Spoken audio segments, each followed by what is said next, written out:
தீவிரவாதிகளுக்கு உதவி செய்யும் பாகிஸ்தானுக்கு சர்வதேச நாணய நிதியம் நிதி அளிக்க எதிர்ப்பு தெரிவித்து இந்தியா வெளிநடப்பு செய்துள்ளது. இருப்பினும் பாகிஸ்தானுக்கு $1 பில்லியன் கடனுதவி வழங்க சர்வதேச நாணய நிதியம் ஒப்புதல் அளித்துள்ளது.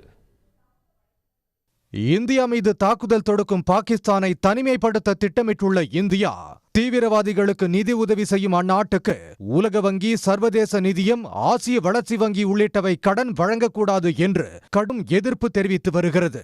ஏற்கனவே கடுமையான பொருளாதார நெருக்கடியில் சிக்கித் தவிக்கும் பாகிஸ்தானுக்கு மேலும் நெருக்கடியை ஏற்படுத்தும் வகையில் சர்வதேச கடனை தடுத்து நிறுத்த முயற்சிகள் மேற்கொள்ளப்பட்டு வருகின்றன.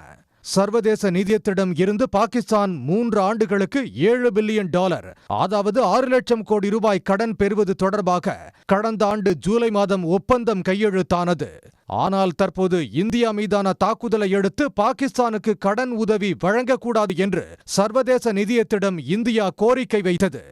இந்நிலையில் பாகிஸ்தானுக்கு கடன் உதவி வழங்குவது குறித்த ஆலோசனை கூட்டம் மற்றும் வாக்கெடுப்பு அமெரிக்க தலைநகர் வாஷிங்டனில் நடைபெற்றது.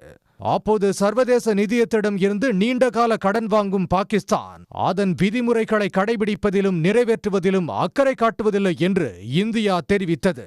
மேலும் சர்வதேச நிதியத்திடம் இருந்து வளர்ச்சி பணிகளுக்காக பெறும் கடனை இந்தியாவுக்கு எதிராக எல்லை தாண்டிய தீவிரவாதத்திற்கு பாகிஸ்தான் பயன்படுத்துவதாகவும் இந்தியா குற்றம் சாட்டியது.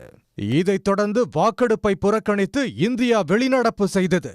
இந்தியாவின் கடும் எதிர்ப்பையும் மீறி பாகிஸ்தானுக்கு $1 பில்லியன் நிதி உதவி, அதாவது 8542 கோடி ரூபாய் கடன் உதவி வழங்க சர்வதேச நாணய நிதியம் ஒப்புதல் அளித்துள்ளது.